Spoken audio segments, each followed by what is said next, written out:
बतन बालो बतन ना बेच देना,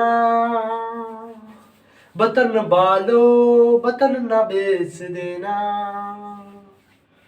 मेरे दोस्त, ITBP head constable competent ministerial जो 2022 में नोटिफिकेशन आई थी, उसका हाल फिलहाल में फिजिकल हुआ है। रनिंग वगैरह जो स्टूडेंट कंफर्म करके आया है, जिसका क्वालिफाई हो चुका है हर चीज, अब वो इस दुविधा में पड़े हुए थे कि भाई साहब इसका सिलेबस क्या है।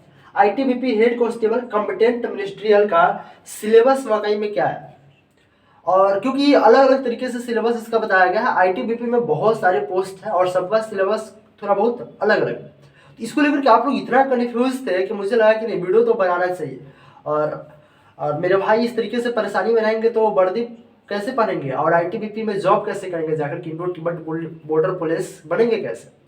तो मैंने सोचा कि आप सभी को मैं सटीक जानकारी दे दूं। साथ ही साथ मैं आप सभी के लिए बहुत ही गुड न्यूज लेकर के आया हूं मेरे दोस्त। विश्वास करना, 1.5 से 2 महीना आपके एग्जामिनेशन के बचे हुए हैं ना, इस 1.5 से 2 महीने में आपका एग्जामिनेशन को मैं क्वालिफाई करवाऊंगा। बशर्ते आपके पास एक जुनून होना चाहिए, एक अंदर से आग होनी चाहिए, ठीक है, और एक विश्वास होना चाहिए अपने ऊपर भी और मेरे ऊपर भी होनी चाहिए विश्वास। तभी जाकर के आप इस एग्जाम को, इस परीक्षा को क्वालिफाई करोगे। देन उसके बाद आपका मेडिकल होगा, देन उसके बाद डॉक्यूमेंट वेरिफिकेशन होगा और फाइनल आपका सिलेक्शन होगा। तो सिलेक्शन तक मैं आपके साथ रहने वाला हूं जब तक आप वर्दी नहीं पहन लेते हो, क्योंकि हर एक स्टेप की जानकारियां मैं इकट्ठा करता हूं, देन उसके बाद आप सभी के सामने प्रस्तुत करता हूं वीडियो के माध्यम से। तो चैनल को सब्सक्राइब कीजिए, वीडियो को लाइक करना होगा तो कर दीजिएगा, नहीं करना होगा तो कोई फर्क नहीं पड़ता है, लेकिन कमेंट बॉक्स में जय हिंद जरूर बताइएगा यदि आप भारत के और भारत माता के सच्चे पुत्र हो तो। चलिए, ITBP head constable competent ministerial, सबसे पहले इसका पोस्ट का नाम है कॉम्पिटेंट मिनिस्ट्रियल। कॉम्पिटेंट का मतलब होता है योद्धा, मतलब आप एक योद्धा बनने जा रहे हो। कॉम्पिटेंट का मतलब ही होता है योद्धा, ठीक है। तो इसका सिलेबस सबसे पहले मैं देख लेता हूं, देन उसके बाद मैं आपको बताऊंगा कि एग्जाम इसका कब होगा, मतलब परीक्षा जो लिखित परीक्षा होने वाला है, या परीक्षा लिखित होगी या आपका ऑनलाइन बेस पे कंप्यूटर पे होगी, ठीक है। सीबीटी होगी या लिखित होगी, वो चीजें मैं बताऊंगा आप सभी को। देन उसके बाद मैं हर चीज को डिस्कस करूंगा इस नोट में। सबसे पहले मैं आपको सिलेबस बता देता हूं। इसमें आपके 3 पोर्शन से क्वेश्चन आने वाले हैं। सबसे पहले मैं आपको बता देता हूं इंग्लिश। कहिएगा कि इंग्लिश को क्यों लिख रहे हैं, तो इंग्लिश क्यों लिख रहा हूं सो मैं आपको बताता हूं। इंग्लिश, देन उसके बाद मैथ, देन उसके बाद रीजनिंग, सॉरी रीजनिंग तो है ही नहीं इसमें, और इंग्लिश, मैथ और जीके या जीएस बोलिए या जीए बोलिए, तीनों तीनों इंग्लिश, मैथ, जीके, जीएस, जीए, इस तीनों पोर्शन से क्वेश्चन आने वाले हैं। आपको बताया जा रहा है कि मैथ के साथ साथ रीजनिंग भी आते हैं, तो ऐसा बिल्कुल नहीं है। धोखा से 1-2 क्वेश्चन नंबर सीरीज से देते हैं जो मैथ से रिलेट करता हुआ रहता है, तो रीजनिंग के क्वेश्चन आपके नहीं आते हैं, इस बात को गांठ बांध लीजिए। अब किससे कितने क्वेश्चन आते हैं, कितने मार्क्स को होते हैं, कितने नंबर मुझे चाहिए कम से कम, और कैसे तैयारी करें, ये सब चीजें मैं बताऊंगा। आप लोग बने रहिए वीडियो के साथ। सबसे पहले मैं आपको इंग्लिश की बात करूं, क्योंकि इंग्लिश का वेटेज सबसे ज्यादा है, इसलिए मैं इंग्लिश को ऊपर दिखाऊं। इंग्लिश का वेटेज क्या है, इंग्लिश सबसे ज्यादा पूछे जाते हैं, 35 क्वेश्चन पूछे जाते हैं। कितने? 35, 35। मैथ से 30 क्वेश्चन है, ठीक है। उसका जीके, जीएस और जीएस से 25 क्वेश्चन है, और उसका ये तीनों तो सिलेबस हो गया। उसका एक और है पोर्शन कंप्यूटर। क्या है? कंप्यूटर। कंप्यूटर से 10 क्वेश्चन है। कितने हैं? 10। देखिए तो टोटल कितने हो जा रहे हैं, 5 5 10 का 0, 2 1 3 3 6 9 10 100। टोटल आपके 100 क्वेश्चन हो जाते हैं। 100 मार्क्स मतलब 100 क्वेश्चन 100 नंबर के हो जाते हैं, मतलब एक क्वेश्चन 1 नंबर के। 35 इंग्लिश के, मैथ के 30, जीके जीएस जीए के 25 और कंप्यूटर के 10।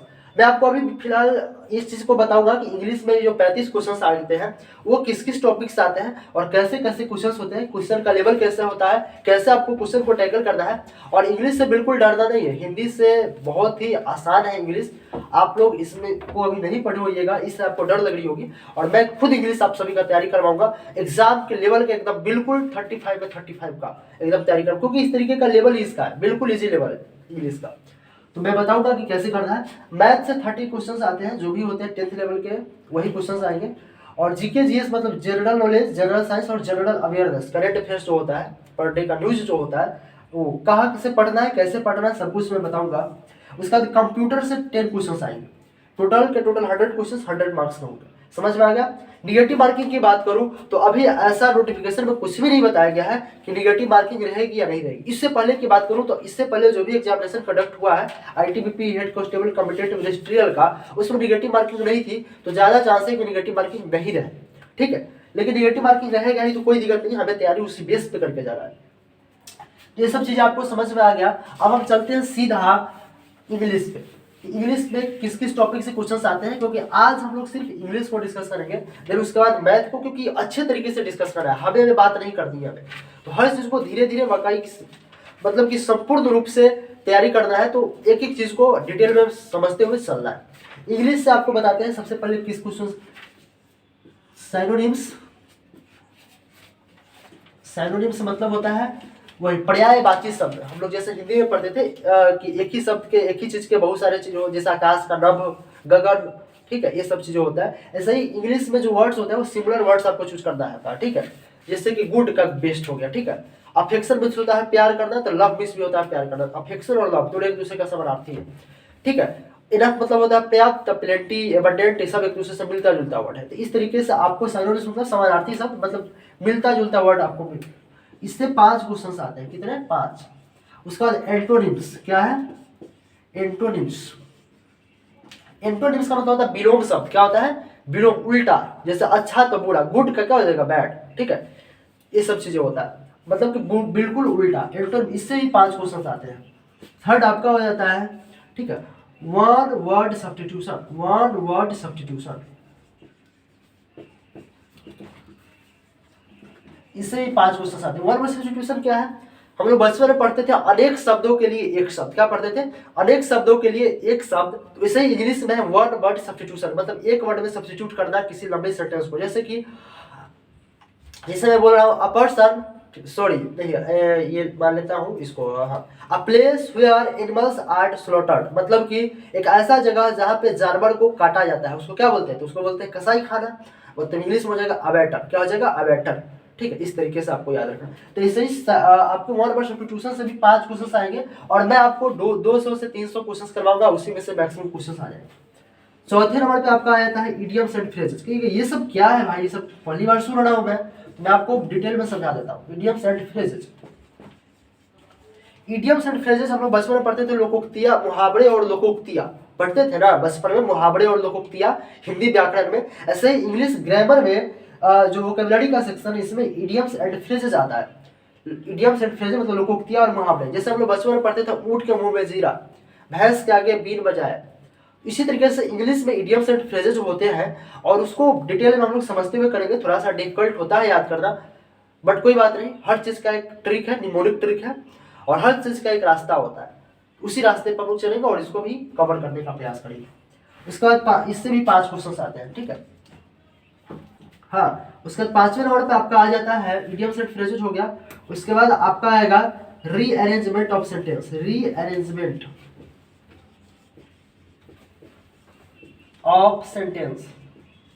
आपको एक सेंटेंस दे देगा, एक सेंटेंस को टुकड़े टुकड़े में काट कर इधर उधर 1 2 3 4 5 पार्ट्स में दे देगा। जैसे आप लिखिएगा Ram is a good boy, तो राम कहीं और दे देगा, इज कहीं और दे देगा, ए कहीं और दे देगा, गुड कहीं और दे देगा, बॉय कहीं और दे देगा। और आपको उसको सीक्वेंस वाइज में 4 ऑप्शन दिया रहेगा, आपको लिखना होता है। तो वो चीजें मैं बोर्ड पे एक एक करके प्रीवियस ईयर क्वेश्चन सॉल्व करवाऊंगा कि कैसे 2019 में जो पेपर हुए थे इसके कैसे पूछा हुआ था, क्या क्या क्वेश्चन का लेवल था, वो सब चीज डिस्कस करेंगे। सेंटेंस का ये इसी में आ जाता है 6ठे नंबर पे एरर डिटेक्शन।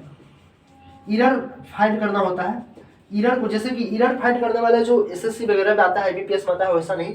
नॉर्मली आपको दे देगा और एक सेंटेंस, उस सेंटेंस में थोड़ा सा कुछ वर्ड्स को हाईलाइट कर देगा, बोलेगा ये गलत है, आपको सही वाला चूज करके वहां पे डालना है। और 4 वो सही में से कोई एक ऑप्शन 4 वो रहेगा, उसी ऑप्शन में से सही वाले को वहां पे पुट करना होता है। तो 5 क्वेश्चन इससे होते हैं।